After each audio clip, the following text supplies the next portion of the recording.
Audioversity. Audioversity, the voice of Reichman University. כל האוניברסיטה Audioversity.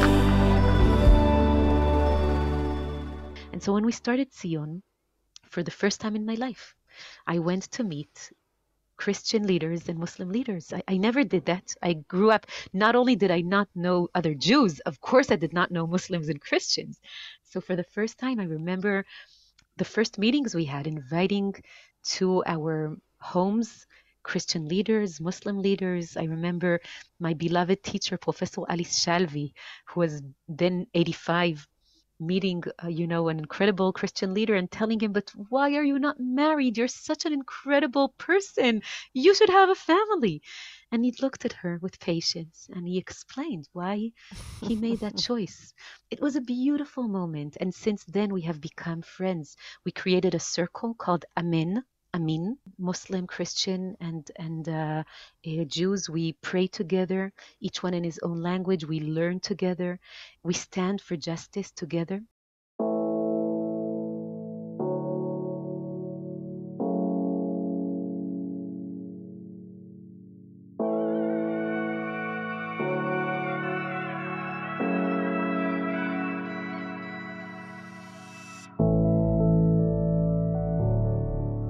Welcome to Raw, a podcast where we confront the complexities of war from the inside out.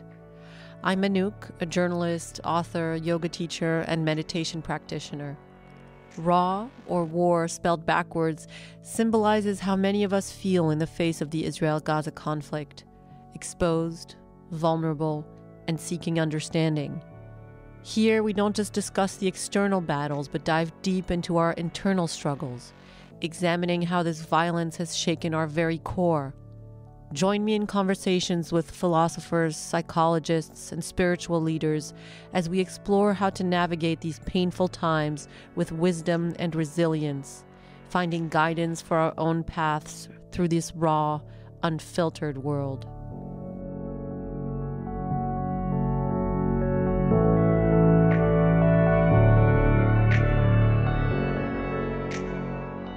This episode was originally recorded in February, but I believe Tamar's quiet wisdom is more prescient than ever, and I am sure you will find that to be true as well. At 7 years old, while attending a sewing class at her religious school in Israel, a realization struck Tamar Elad-Appelbaum. While she was learning to sew, the boys were studying Mishnah. This sparked an unquenchable thirst for Jewish knowledge within her. Today, Tamar stands among a small yet expanding circle of female rabbis in Israel, leading a pioneering community in Jerusalem known as Zion or Zion.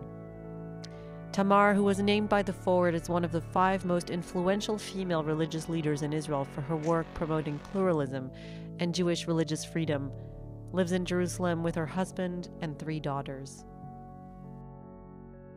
Tamar, thank you so much for being here. I really appreciate you taking the time. How are you? I'm good. I'm happy you allowed me to take this time. It's a crazy time for all of us. And so sitting together, listening to each other, it's a very big thing. There's this quote by Viktor Frankl where the Holocaust survivor, where he says, between the stimulus and the response, there is a space. And in that space lies our freedom to choose our response. And in our response lies our growth and our freedom.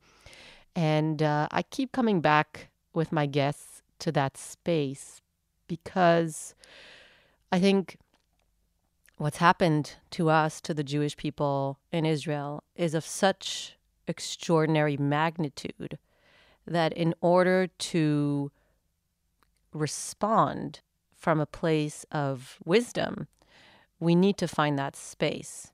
And there's another quote, old tale from Vietnam, where they used to say, if on these ancient Vietnamese fishing vessels, if there was a storm, if everybody got nervous, then the boat would capsize, or if everybody freaked out.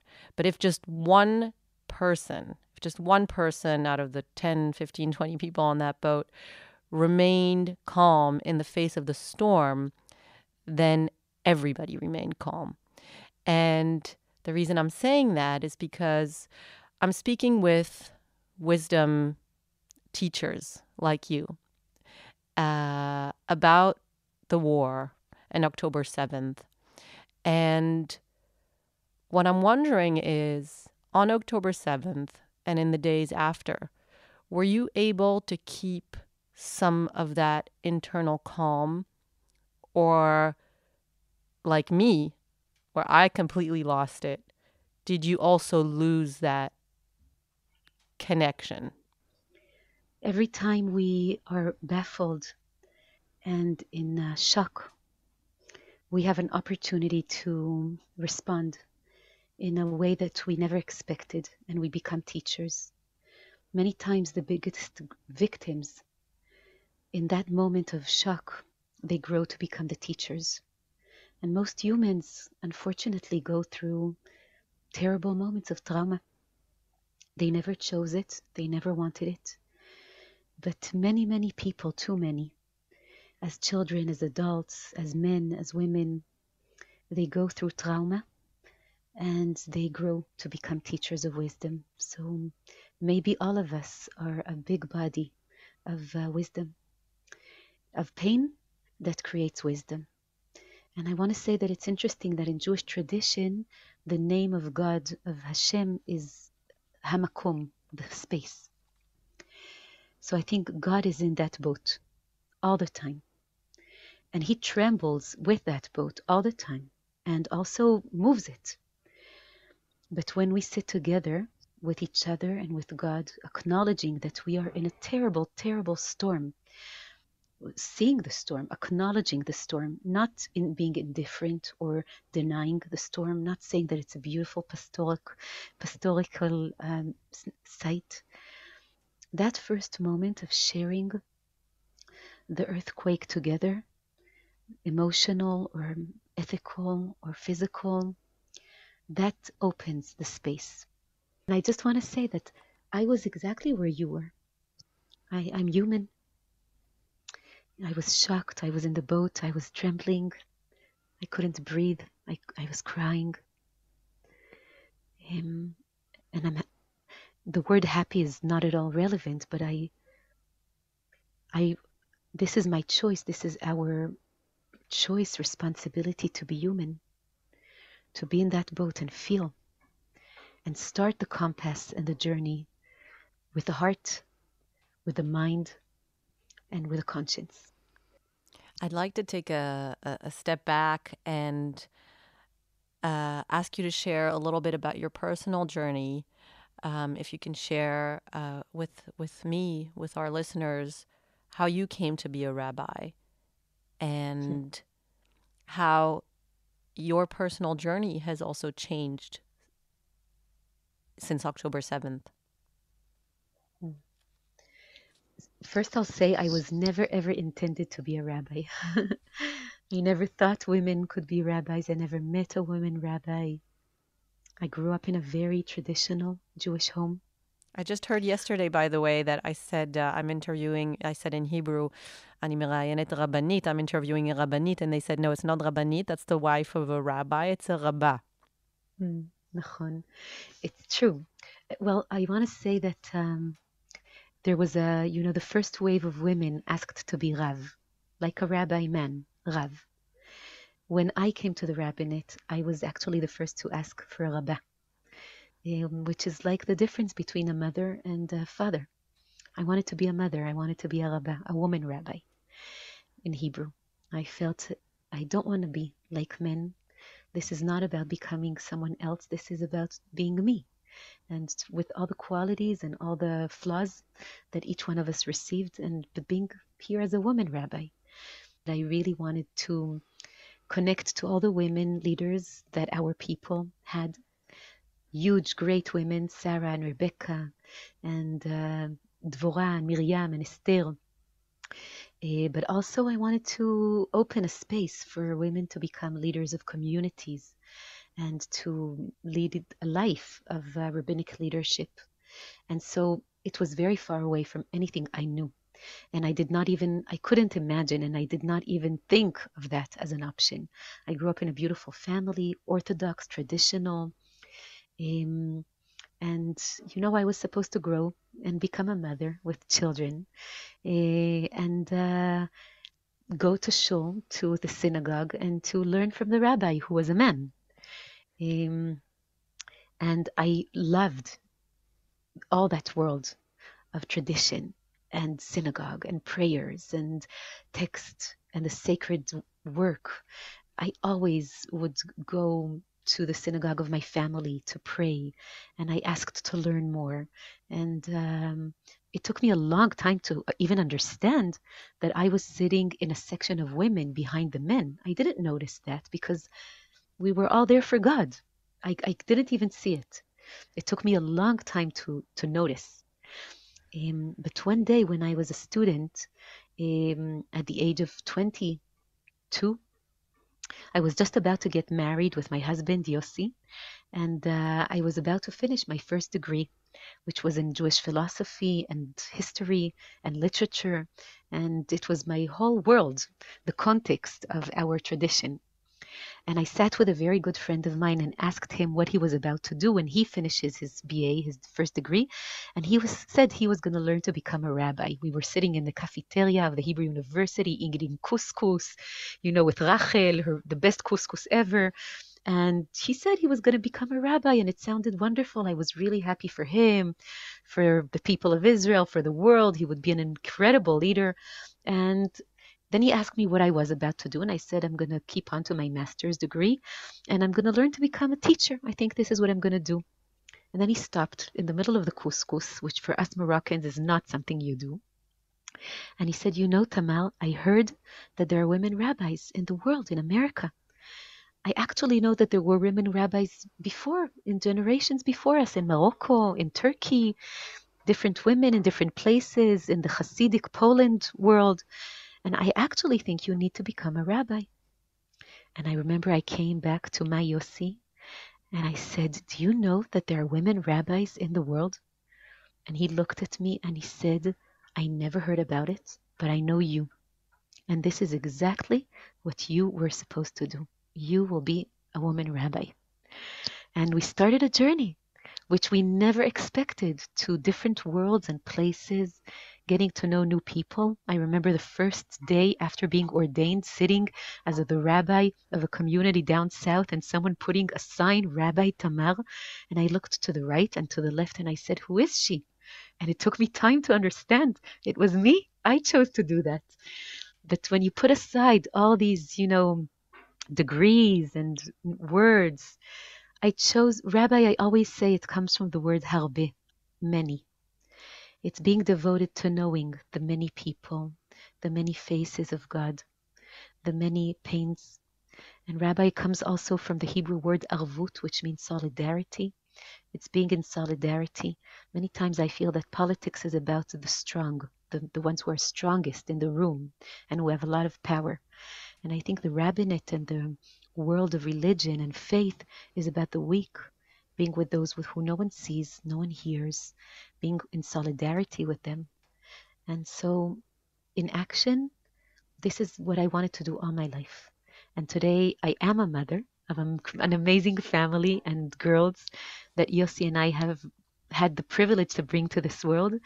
And also, in a way, a public mother to a community and a rabbinic seminary and many people who are my teachers in walking the way of life. In your synagogue, community center, Zion in Jerusalem, you have many programs, and one of which is interfaith work. I'd love to hear a little bit about that, and also how has the ongoing war affected that work, and what have been the challenges and maybe unexpected opportunities that have arisen? First, indeed, as you said, in our community, Tzion, you know that Tzion, Zion, means a place of conscience. It's where we are supposed to ascend everything and arrive to metzuyanut, to excellence of humanity. And so in the mystical tradition and in many of the prophetic traditions in the Jewish world, Zion is that point. Jerusalem is that point. And Zion is the point within Jerusalem that brings all of us together. Jews from every world, but also Christians and Muslims. It is the heart of the world, Zion.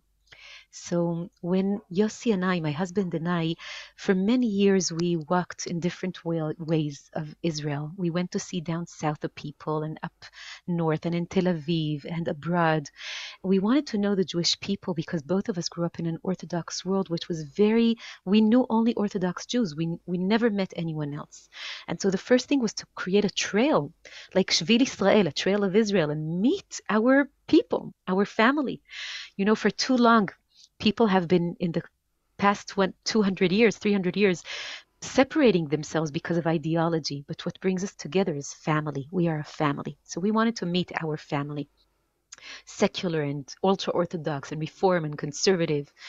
And during that trail, we also met Muslims, Bedouins, Druze, Cherkesim, our family in this country. And so when our grandparents passed away, which were incredible grandparents from one side, and my grandfather and mother were from Morocco, and they told us many stories about living with Muslims together, caring for each other. And on the other side, my grandparents were from France. They went through the Holocaust, and yet our family was saved by Christian Jesuit priests who saved them and were righteous Gentiles, which we always heard about.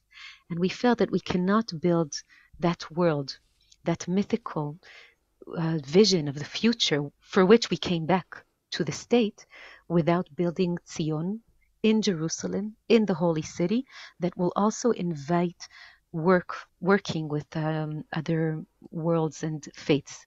And so when we started Zion, for the first time in my life, I went to meet Christian leaders and Muslim leaders. I never did that. I grew up, not only did I not know other Jews, of course I did not know Muslims and Christians. So for the first time, I remember the first meetings we had, inviting to our homes Christian leaders, Muslim leaders. I remember my beloved teacher, Professor Alice Shalvi, who was then 85, meeting, an incredible Christian leader and telling him, but why are you not married? You're such an incredible person. You should have a family. And he looked at her with patience and he explained why he made that choice.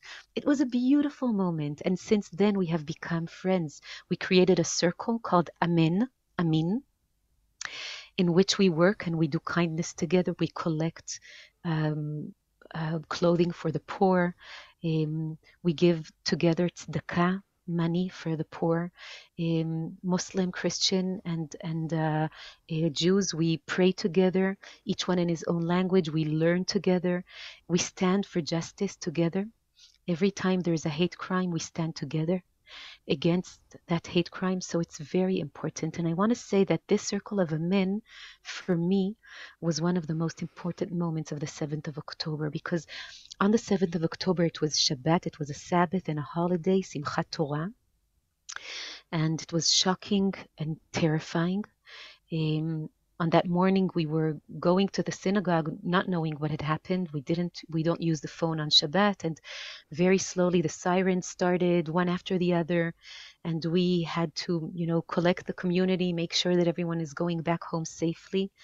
And the first phone call I received on that night when Shabbat came out was from my friends from the Amen Circle. My Muslim friend, Sheikha Ibtisam, who called me first and asked me how I was and shared how sorry and ashamed she is, how this is not Muslim and in no way helps anyone. And this threatens everything that all of us believe in, and threatens the dignity of human beings, and threatens the dignity of God, of our God that created all of us. And she asked to pray for the hostages. She asked to pray for the dead. And she supported me so much as my friend here in Israel, a Muslim friend, and so did my Christian friends. And since that moment, we did not let go from each other. And everything we did, we made sure to talk with each other, help each other. And one of the things I understand today even more so is that when all the trust is broken, and we are living in a very broken world of broken trust, and when the truth is broken and this world is becoming more and more far from truth, then these leaders have a very serious job of being trustworthy and reaching out to each other in the most difficult time. And I saw leaders. I was really amazed to see leaders who took the responsibility to defend the image of God through their love for the Jewish people, the Israeli people, and their commitment to guard each other. And I know that for me it was very significant to see that. And I want to say that in our community, we have been doing a lot of work since the 7th of October, supporting many, many different societies. And it was clear to us that we support Jews and we support Muslims and we support Christians because that's our job. And we do it in the name of our tradition. That's what my grandparents taught us to do. So this is an ancient call to be tolerant in a moment of war. As a rabbi, as someone who sanctifies life, when you see not only what happened to us as Israeli and Jews, but what's happening as a result of the war in Gaza, the suffering there, the children who are dying, the unimaginable suffering, what lessons do you draw? And do you have a political stance, or do you remain in the spiritual? Well, first, I want to say that this is a very important question. There is a world of spirituality that is escapism. It runs away from reality. Also, almost sometimes is indifferent. It doesn't matter if everything is good. It doesn't matter if everything is bad. You are in a high space. I don't believe in that. I believe that true spirituality is within reality. You know, the Sfaradim Jews, they always say Shamayim. When they do something very practical, they say Shamayim, sky. You bring the sky to the world, to the everyday life, to the war, to the pain, to the suffering, to the sorrow, to the conflict. And so for me, the junction between spiritual and moral, that point of those two creates sanctity and holiness. And I always check myself to see whether I'm running away or coming closer. And it's not about lighting in a world of light. It's lighting in a world of darkness. And that makes us worthy of, as if we were fireflies. God made small fireflies, and each one of us is a firefly in the abyss. And we have to make sure to bring that light, but to bring it to the place that needs it. So I think, just this past Shabbat, I spoke of the beautiful poem that the first chief rabbi of Israel, Rabbi Avraham Yitzchak Cohen Cook, wrote a poem about the song and the sorrow of the world. And he speaks about 4 elements and levels of the song and the sorrow of the world. The first is the private, my private song, my private pains and hopes. And then there's the people, our family, which is the Jewish family, but also the Israeli family, all of us together. But then there's the third realm, which is the realm of the human, and feeling the song, the sorrow of the human, all human. And the fourth is all creation. And only when you have all realms, you can sing the song of songs, the song of God, the song of wholeness. And so we cannot, and the name Israel, comes from the word shir, song. We were meant to sing the song of 4 elements. God's name is a song of 4, always. Yud, Hey, Vav, Hey. It's made of 4 realms. So we cannot sing a song of God if we do not hold all those 4 elements. in this moment, I said to my community, I expect all of us to follow the ways of God. God, even as he did his greatest project of taking the people of Israel out of Egypt and asking them to never, ever be Egypt in this world, a world that takes people and undignifies them, and to be as far as that is possible. When the Egyptians drown in the sea, he says to the people of Israel, my humans are drowning in the sea, and you and I, how can we sing? So, and since then, every Passover, we don't sing a full song. The Jews sing only half a song, like taking a flag and putting it down for the sake of those Egyptians. And in Passover, we think of the Egyptians. So, of course, the same should happen now in Gaza. We need to remember them, to feel sorrow for children, infants, toddlers, women, elderly. And our community sat there. It's a community that has warriors in the IDF. Some of them were there after not being at home for 3 or 4 months. It was the first evening they came back. And they sat and cried for themselves and cried for the people of Gaza.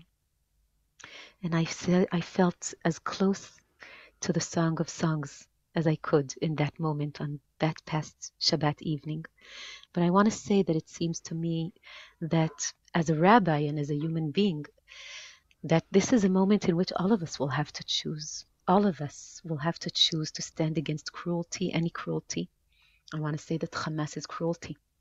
Any human who takes the life of others, and of course never seeing what the difference is. It doesn't matter if it's a Jew or a Bedouin or a Muslim or a Christian or a Thailandi or a Nepali.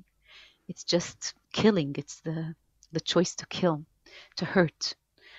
And we should stand against those who choose to hurt. And we should stand together against those who endanger everything that we believe in, the world of dignity, the world of never hurting another person, and create a world of gentleness, of solidarity. So this moment is a call for all of us. War is always terrible for everyone. War is the failure of everything we have created, and this is a failure of the people of Gaza who took upon themselves a life with Hamas, and the people of Israel who need to rebuild their commitment to peace. We need to do this together. Now we have to rebuild together, and we have to build it better than what it was before. I'm not religious, but I love quotes by spiritual leaders, by thinkers, by wisdom teachers of all faiths and background. And you just reminded me of this quote by Rabbi Talfon, which says, "It is not our responsibility to finish the job of perfecting the world, but neither are we free to desist from trying." And the vastness, the enormity of the sorrow and the horror that is happening right now, I think can lead to many people just going to this place of disconnection, bypassing, even spiritual bypassing of, this is bigger than me. This is way beyond anything that I can do. It's not from a place of should or I must think this way or do this way. And that's really been my experience with this podcast, where in the first few weeks after the massacre, I didn't have that space. And so I really had to be in silence. I went away with my family. We fled for 3 weeks to this beautiful place in nature. And the should part of my brain is thinking that's not what you should have done. To leave, to flee, to leave everybody behind. You should have been more brave. But the space within me was very clear that I needed to be in nature. And I was silent for a very long time. And it's only recently that this silence and this nourishment that I took in for myself and this internal rebuilding allowed me to hear the call of what in my case I can do, which is, conversations like these with you. And so I've gone off on a tangent here, but you really inspired me to remember that quote by Rabbi Tarfon. It's a beautiful quote, and it's beautiful that you love quotes. And the space that you created is important because it's not about either being or doing. It's about the connection between the two. Rabbi Tarfon says, "Lo alecha hamlacha ligmor." Melacha is one of the beautiful words for work.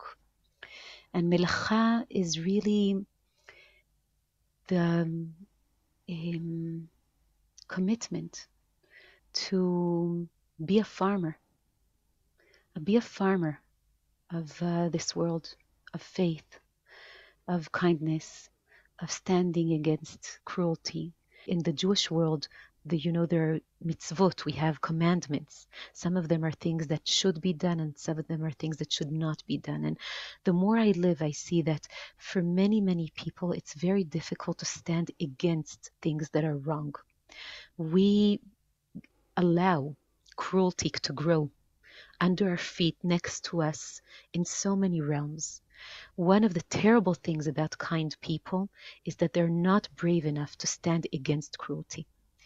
And so we need to learn together to stand against cruelty, to stand against extremism, not to allow people of cruelty, indifference, apathy, and extremism to lead us anywhere, and to be able to grow like farmers a reality that takes care of everyone, that finds a way to give space to everyone. Because as we started and we opened with the word space, hamakom, the name of God, God has given us his space, his care, and it's endless.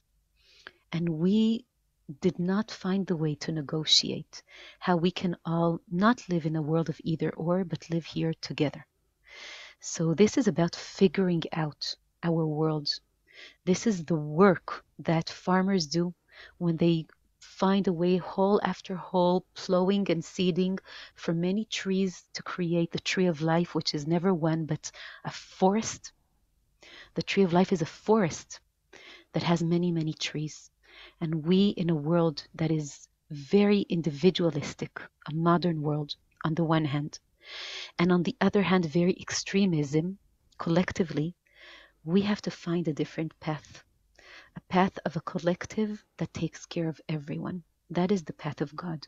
That is hamakom. That is the space. And when you took some time off to do that, I think you took time off in order to go back and create a space for the collective like you are creating now. And I hope that every person who hears you and your wisdom and the quotes and the people that you meet, they will take a moment to listen to themselves, to go inside, and then to ask themselves, what is their work, their farming work, as they go out to the world and make space for us together. Thank you so much for that. The Jewish mystical tradition says that our heart is wrapped by the lungs, and the two lungs are like a dove, and they sit wrapping the heart and giving it space, but also breathing into it air. And they are two lungs, like two wings. One wing is the wing of love. That's the space of openness, of things that have no boundaries. When we almost feel physically that we are all one with the trees and the world and the creation. And the second wing is the wing of reverence. It's the wing of knowing that you are you. You have your thoughts, you have your needs, you have your pains, and I am I, and it's a wing of separation. One is the wing of love, and the second is the wing of dignity. One has no boundaries, and the second must and should create boundaries. And when you work with both wings together, in a world that has love and also gives space, differentiation, and dignity, then your heart is safe. And when your heart is safe, it can talk, it can listen, it knows exactly what it was meant to do in this world. And if we can just remember that space, just to go back to that space, to witness the beauty and the infinity and the interconnectedness of everything, and witness this humanity, which is so stained in so many terrible and beautiful ways. We can go back to the center. Tamar, I want to thank you again for joining me and for going a little bit over time. I really appreciate it.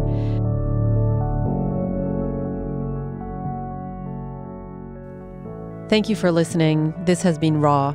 To listen to more of our episodes, you can find us on Spotify, Apple Podcasts, or wherever you find your podcasts. I'm Anouk Glory. Goodbye.